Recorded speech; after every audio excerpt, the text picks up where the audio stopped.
Liquor కేసులో CBI దూకుడు పెంచింది. 41A కింద నోటీసులు జారీ చేసి మాజీ సీఎం కుమార్తెను విచారణకు హాజరు కావాలంటూ ఆదేశించింది. ఈ నెల 26న ఢిల్లీలో వ్యక్తిగతంగా హాజరు కావాలని తెలిపింది. గతంలో ఈ కేసులో సాక్షిగానే కవితను విచారించిన సీబీఐ ఇకపై ఆమెను నిందితురాలిగా విచారించనుంది.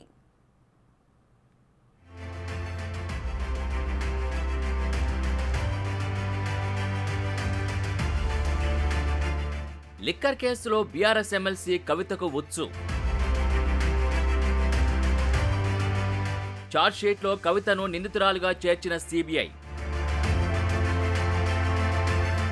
ఈ నెల 26న విచారణకు హాజరు కావాలని నోటీసులు.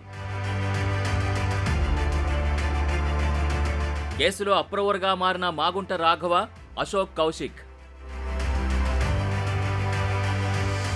అప్రూవర్ల వాంగ్మూలం ఆధారంగా సీబీఐ నోటీసులు. విచారణకు ఢిల్లీ రావాల్సిందేనని అధికారుల ఆదేశాలు. ఢిల్లీ లిక్కర్ స్కామ్ కేసులో బీఆర్ఎస్ ఎమ్మెల్సీ కవితకు ఉచ్చు బిగుస్తోంది. 14 నెలల తర్వాత ఈ కేసులో దూకుడు పెంచిన సీబీఐ బీఆర్ఎస్ ఎమ్మెల్సీ కవితకు 41A కింద నోటీసులు జారీ చేసింది. గతంలో ఆమెను ఈ కేసులో సాక్షిగా మాత్రమే ప్రశ్నించిన దర్యాప్తు సంస్థ ఇప్పుడు తన ఛార్జ్షీట్లో నిందితురాలుగా చేర్చింది. ఈ కేసులో మాగుంట రాఘవ, అశోక్ కౌశిక్ వాంగ్మూలాలు కీలకంగా మారినట్టు తెలుస్తోంది. లిక్కర్ కేసులో అప్రూవర్గా మారిన రాఘవ, అశోక్ సీబీఐకి కీలక సమాచారం ఇచ్చినట్టు ప్రచారం జరుగుతోంది. వారి వాంగ్మూలం ఆధారంగానే మాజీ ఎంపీ కవితను నిందితురాలుగా చేర్చుతూ 41A కింద నోటీసులు ఇచ్చినట్టు అధికారులు చెబుతున్నారు. కవిత బీఆర్ఎస్ ఎంపీగా ఉన్న టైంలో ఆమెకు అశోక్ కౌశిక్ పీఏగా ఉన్నాడు. అయితే ఎంపీగా ఓడిపోయిన తర్వాత బకాయి పడిన జీతం కోసం హైదరాబాద్ వెళ్లానని అశోక్ కౌశిక్ సీబీఐకి చెప్పాడు. అప్పుడే కవిత ఇంట్లోనే అభిషేక్ బోయిన్పల్లి తనకు పరిచయం అయ్యారని తెలిపాడు. ఆయనే తనకు ఇండియా హెడ్ న్యూస్ ఛానల్లో ఉద్యోగం కూడా ఇప్పించారని సీబీఐకి చెప్పాడు. అంతేకాదు అభిషేక్ బోయిన్పల్లి ఆదేశాలతోనే తాను నగదు వ్యవహారాలు నడిపానని మ్యాజిస్ట్రేట్ ముందు కూడా అంగీకరించాడు. చాలా మార్లు ఒకచోట నుంచి మరో చోటుకు బ్యాగుల్లో డబ్బు తరలించిన విషయాన్ని కూడా తెలిపాడు. వైసీపీ ఎంపీ మాగుంట శ్రీనివాసరెడ్డి కుమారుడు రాఘవ ఈ కేసులో నిందితుడిగా ఉన్నాడు. ఆయన కూడా అప్రూవర్గా మారి సీబీఐకి కీలక సమాచారం ఇచ్చినట్టు తెలుస్తోంది. లిక్కర్ స్కామ్లో ఈడీ కేసులో గతంలో మాగుంట అప్రూవర్గా మారారు. ఇప్పుడు సీబీఐ కేసులో కూడా అప్రూవర్గా మారి 164 కింద వాంగ్మూలం ఇచ్చాడు. నగదు లావాదేవీలపై మాగుంట రాఘవ సీబీఐకి సమాచారం ఇచ్చారని జోరుగా చర్చ జరుగుతోంది.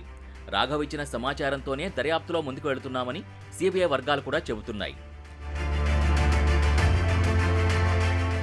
గతంలో సీబీఐ ఎమ్మెల్సీ కవితకు 161 కింద నోటీసులు ఇచ్చి విచారణ జరిపింది. అప్పుడు ఆ కేసులో ఆమె సాక్షిగా ఉండడంతో హైదరాబాద్లో ఇంటికొచ్చి ప్రశ్నించారు. కానీ ఇప్పుడు ఛార్జ్షీట్లో కేసీఆర్ కుమార్తెను సీబీఐ నిందితురాలుగా చేర్చింది. అంటే ఈసారి విచారణకు ఆమె ఢిల్లీ వెళ్లాల్సి ఉంటుంది. సీబీఐ అధికారులు కూడా అదే చెబుతున్నారు.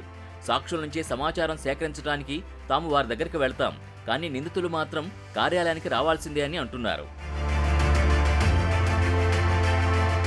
గతంలో ఈడీ విచారణకు ఆమె 2 సార్లు ఢిల్లీ వెళ్లి హాజరయ్యారు. ఆ తర్వాత ఆమె సుప్రీంకోర్టును ఆశ్రయించారు.